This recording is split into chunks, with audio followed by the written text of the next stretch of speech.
गोंयची वळख आतामेरेन सूर्य, रेंव आनी दर्या अशी आशिल्ली। हाच्या मुखार अध्यात्मीक आनी सांस्कृतिक पर्यटना खातीर गोंयची वळख जातली।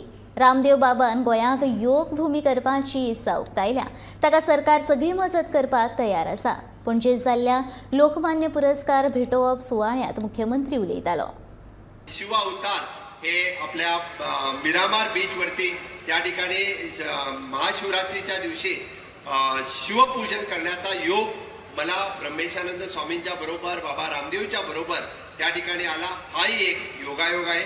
नक्कीच म्हणजे गोवा ही योग भूमी होण्याच्या मार्गावरती आहे आणि आपल्या सगळ्यांच्या सहकार्याने आपण जसं म्हणतोय की सन सँड सी हे आजपर्यंत गोव्यात ओळखलं जायचं, त्याला सन सँड सी हे जोडून आपण स्पिरिच्युअल टुरिझम आणि सॉफ्टवेअर या दोन्ही गोष्टी जर जोडल्या म्हणजे गोवा पुढे नेण्यासाठी इन थोडक्यामध्ये सांगेन की नवभारत निर्माणाची सुरुवात माननीय प्रधानमंत्री नरेंद्र मोदीजीने आझादी का अमृत महोत्सव यावेळी केलेली आहे।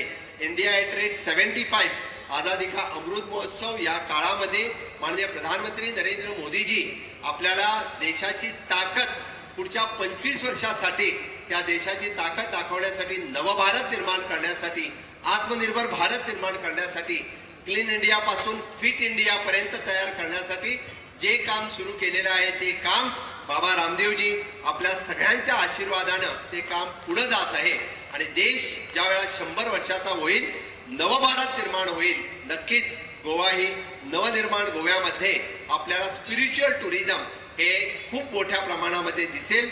बाबा रामदेवजी यांच्या सहकार्याने स्पिरिच्युअल टुरिझम, वेलनेस टुरिझम गोव्यामध्ये वाढण्यासाठी म्हणजे फक्त या स्पिरिच्युअल टुरिझम, योग आणि याच्यासाठी आपण बघत असताना म्हणजे मी बघितलं की सगळ्यांसाठी आपण फक्त इथे गोव्यामध्ये जी लोक आहेत त्यांनाच नाही तर गोव्यामध्ये जो कोण येणार आहे त्यांना हेल्थ आणि वेलनेस या दोन्ही गोष्टी मिळायला पाहिजेत। गोव्यात फक्त टुरिझमसाठी लोक नाहीत तर हेल्थ आणि वेलनेस या दोन्हीसाठी यायला पाहिजेत आणि त्यांना हेल्थ, वेलनेस, योग हे मिळायला पाहिजे।